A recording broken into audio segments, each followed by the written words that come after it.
Bacaan Alkitab hari ini dari kitab Imamat pasalnya yang ke-21, Kudusnya para imam. Tuhan berfirman kepada Musa, "Berbicaralah kepada para imam, anak-anak Harun, dan katakan kepada mereka, seorang imam janganlah menajiskan diri dengan orang mati di antara orang-orang sebangsanya. Kecuali kalau yang mati itu adalah kerabatnya yang terdekat, yakni ibunya, ayahnya, anaknya laki-laki atau perempuan, saudaranya laki-laki, saudaranya perempuan yang masih perawan, dan dekat kepadanya karena belum mempunyai suami, dengan mereka itu bolehlah ia menajiskan diri. Sebagai suami, janganlah ia menajiskan diri di antara orang-orang sebangsanya dan dengan demikian melanggar kekudusannya. Janganlah mereka menggundul sebagian kepalanya, dan janganlah mereka mencukur tepi janggutnya, dan janganlah mereka menggoresi kulit tubuhnya.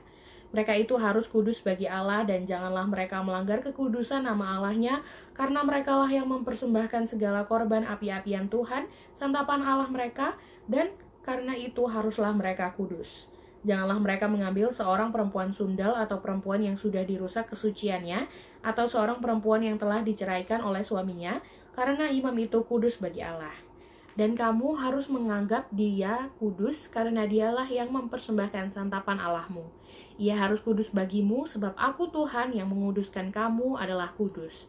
Apabila anak perempuan seorang imam membiarkan kehormatannya dilanggar dengan bersundal, maka ia melanggar kekudusan ayahnya dan ia harus dibakar dengan api. Imam yang terbesar di antara saudara-saudaranya yang sudah diurapi dengan menuangkan minyak urapan di atas kepalanya, dan yang ditabiskan dengan mengenakan kepadanya segala pakaian kudus, janganlah membiarkan rambutnya terurai dan janganlah ia mencabik pakaiannya. Janganlah ia dekat kepada semua mayat, bahkan janganlah ia menajiskan diri dengan mayat ayahnya atau ibunya. Janganlah ia keluar dari tempat kudus supaya jangan dilanggarnya kekudusan tempat kudus Allahnya, karena minyak urapan Allahnya yang menandakan bahwa ia telah dikhususkan ada di atas kepalanya. Akulah Tuhan. Ia harus mengambil seorang perempuan yang masih perawan, seorang janda atau perempuan yang telah diceraikan atau yang dirusak kesuciannya, atau perempuan sundal, janganlah diambil, melainkan harus seorang perawan dari antara orang-orang sebangsanya, supaya jangan ia melanggar kekudusan keturunannya di antara orang-orang sebangsanya, sebab akulah Tuhan yang menguduskan dia. Tuhan berfirman kepada Musa, "Katakanlah kepada Harun begini, setiap orang dari antara keturunanmu turun-temurun yang bercacat badannya, janganlah datang mendekat untuk mempersembahkan santapan Allahnya, karena setiap orang yang bercacat badannya tidak boleh datang mendekat.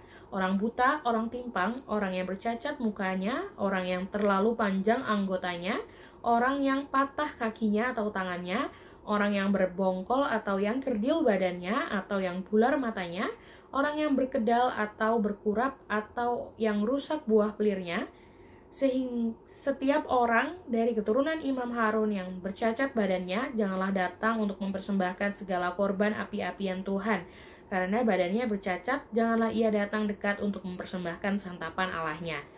Mengenai santapan Allahnya, baik persembahan-persembahan maha kudus maupun persembahan-persembahan kudus boleh dimakannya.